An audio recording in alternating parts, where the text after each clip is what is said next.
Myself, Neha Ravindra Varule. I am from Shahada. I am lecturer from Vasantrao Naik Arts Commerce Science College, Shahada, distance Nandurbar. Today we are going to teach you industrial chemistry paper CH504. This is the code of industrial chemistry CH504, semester 5th, class TY BSc, and that is unit first. Today we are going to learn about the first unit, that is name is general aspect industrial chemistry. General aspect of industrial chemistry. We know very well industrial chemistry, different types of industrial chemistry we have seen. Chemical industry, sugar industry, fermentation industry, pharmaceutical industry, वेगवेगळ्या प्रकारच्या industries असतात. इंडस्ट्रीमध्ये आपण पहिले introduction part बघणार आहोत की what is mean by industrial chemistry. Industrial chemistry is the branch of chemistry. Industrial chemistry काय आहे? Branch of chemistry. ही एक ब्रँच केमिस्ट्रीचीच ब्रँच आहे. Which applies the physical and chemical process. त्याच्यात काय होतं? फिजिकल आणि केमिकल प्रोसेस होतात. तर towards the transformation of raw material into product that are benefit to humanity. Physical आणि केमिकल प्रोसेस ह्या त्याच्यामध्ये होतात transformation of raw material. Transformation of raw material. Raw material हे कन्वर्जन कशामध्ये होतं? प्रोडक्टमध्ये होतं. आणि त्याच्यासाठी फिजिकल आणि केमिकल ह्या प्रोसेस ट्रान्सफॉर्मेशनसाठी वापरल्या जातात. म्हणून आपल्याला रॉ मटेरियलचं कन्वर्शन हे प्रोडक्टमध्ये होत असतं. That are benefit to the humanity. आणि त्याचं आपल्याला बेनिफिटसुद्धा मिळू शकतं. आता इंडस्ट्रीमध्ये जर तुम्ही गेला तर तिथलं कल्चर बघणार, तिथला एरिया कसा आहे, तिथले एम्प्लॉयर कसे आहेत हे तुम्ही बघणार आणि तुम्हाला त्याच्यामध्ये एक्सपिरियन्स पण मिळणार. आता इंडस्ट्रियल केमिस्ट्रीमध्ये वेगवेगळ्या प्रकारचे इंडस्ट्रीज असतात. तर रॉ मटेरियल असतात, रॉ केमिकल्स असतात. रॉ केमिकल्समध्ये त्या रॉ मटेरियलचेच प्रोडक्ट्स तयार होतात. नंतर ॲग्रो केमिकल्स असतात. ॲग्रो केमिकल्समध्ये तुमचे पेस्टिसाईड, फर्टिलायझर हे तयार होतात. नंतर pharmaceutical company, pharmaceutical industry. Pharmaceutical इंडस्ट्रीमध्ये तुमचे मेडिसिनल प्रोडक्ट तयार होतात. म्हणजे कॉस्मॅटिक परत कॉस्मॅटिकमध्ये तुमचे आले अँटीबायोटिक्स, पेनिसिलिन्स आले, सिप्रोफ्लॉक्सासिन आले. हे काय तुमचे अँटीबायोटिक्स आहे. हे काय इंडस्ट्रीमध्ये म्हणजे ज्या इंडस्ट्रीमध्ये जे प्रोडक्ट तयार होतात त्याच इंडस्ट्रीमध्ये आता ॲग्रोकेमिकलमध्ये फर्टिलायझर तयार होईल,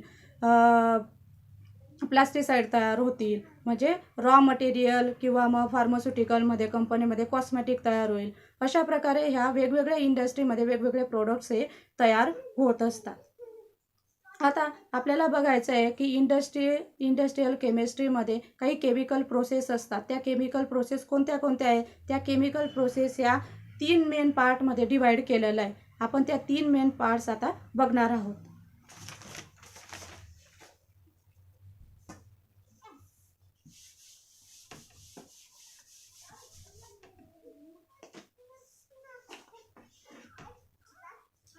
पहिलं आहे डेव्हलपमेंट.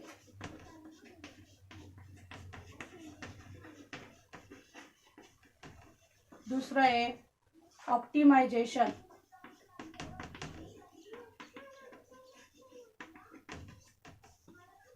तिसरा पार्ट आहे मॉनिटरिंग.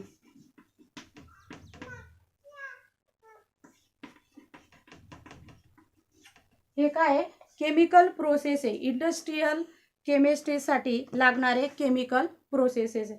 तर त्याच्यासाठी पहिलं आहे तुमचं डेव्हलपमेंट. आता डेव्हलपमेंट हे केमिकल प्रोसेसमध्ये डेव्हलप कसे होते, केमिकल प्रोसेस ही डेव्हलप कशी होते त्याच्यासाठी डेव्हलपमेंटचा उपयोग होतो. नंतर आहे ऑप्टिमायझेशन. ऑप्टिमायझेशन ही एनर्जी सोर्स, आपल्याला एनर्जी सोर्स कसा मिळेल आणि त्या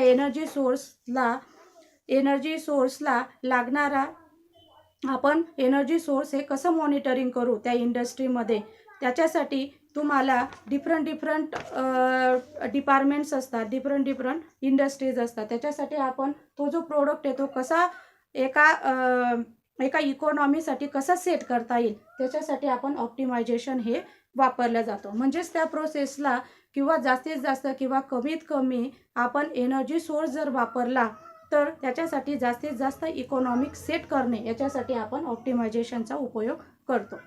नंतर आहे तुमचं थर्ड पार्ट मॉनिटरिंग.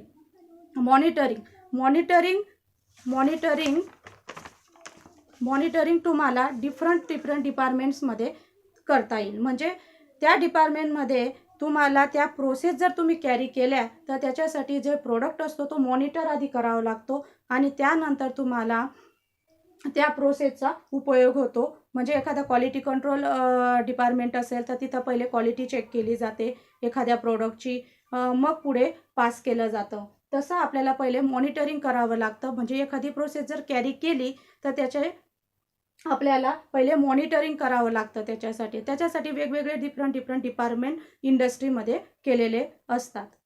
नंतर आहे आपल्याला नेक्स्ट पार्ट आहे कोर्स ऑफ ऑब्जेक्टिव्ह.